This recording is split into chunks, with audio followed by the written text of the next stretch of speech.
All right, let's jump right in. If you're trying to navigate the world of endometriosis or adenomyosis, you know it can feel like a lot.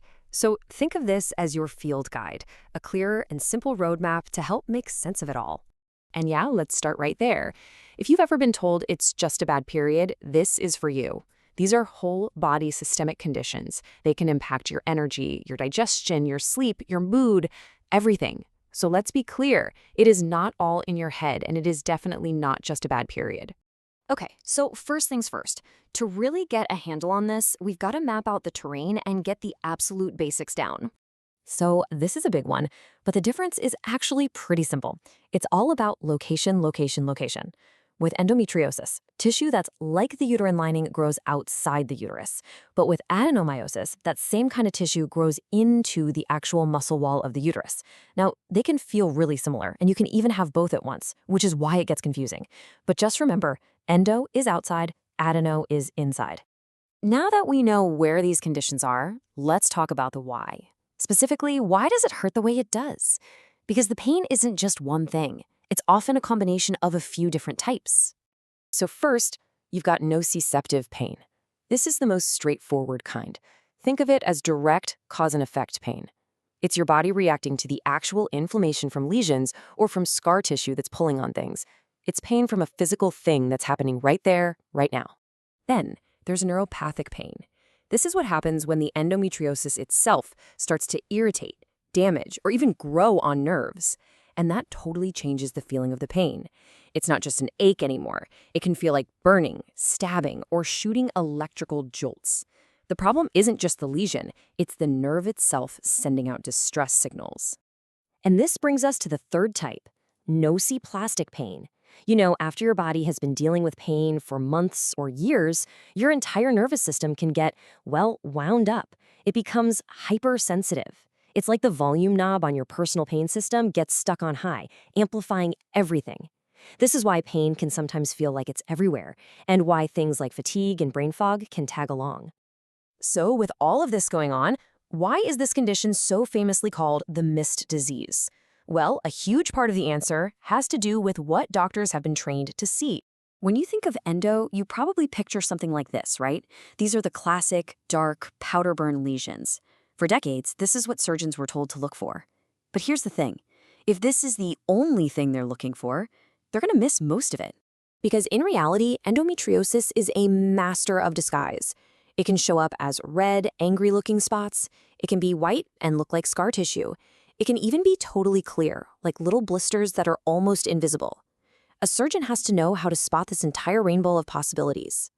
And here's what's so fascinating, and a real shift in how experts think about this. The different colors don't necessarily mean one is worse or more active than another. Instead, it might just be showing an aging process, like watching a bruise change color, from a new red lesion all the way to an old, white, scarred one. So since these conditions can affect, well, pretty much everything, you shouldn't have to tackle them alone. Let's talk about building your expert crew. I love this idea of a menu of care because it's not a checklist. You don't necessarily need everyone on this list. It's about looking at your specific symptoms and choosing the experts who can help you the most. All right, your specialist gynecologist, think of them as the quarterback of your team. They're handling the diagnosis, the imaging, the medical treatments, and any surgical planning. And here's a really important pro tip. If they mention surgery, ask them this question. Do you perform excision or ablation? Their answer tells you everything about their approach. Now, when you're in chronic pain, your pelvic floor muscles often clench up in self-defense and get stuck in a flexed state. A pelvic health PT is an absolute game changer here. They don't just tell you to do Kegels. In fact, they usually teach you the opposite.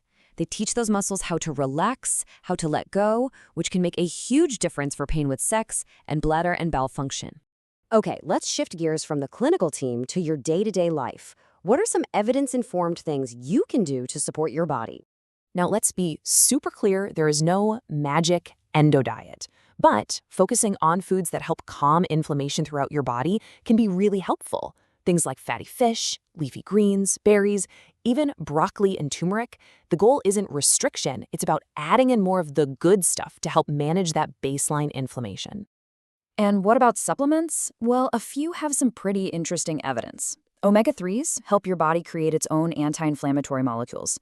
NAC has some really promising early research behind it. And good old magnesium is just fantastic for helping tight muscles relax and for improving sleep quality, which is crucial for pain management. All right, let's talk about medical cannabis, because this is a big topic. The main thing to know is the difference between THC and CBD. Right now, the best evidence for actual pain relief points to THC. The catch, of course, is that THC is what causes the high.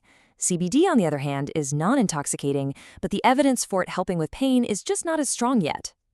Okay, time to get into the really big topics: medical and surgical treatments. And knowing the lingo here is absolutely key to being your own best advocate. When it comes to endometriosis surgery, you can really boil it all down to one simple question. Do you burn it or do you scoop it?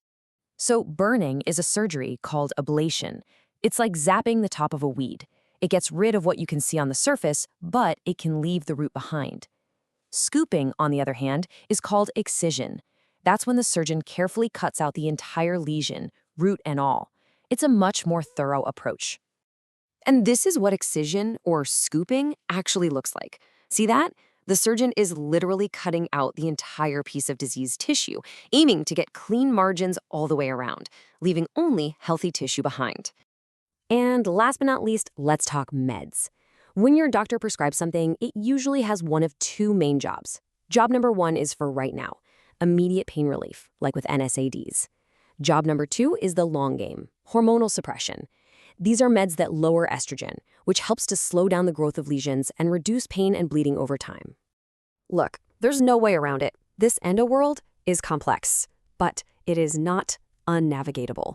Now that you have this field guide, you have the language, you understand the terrain, and you know your options. You're in the driver's seat. So the real question is, what's your next step going to be?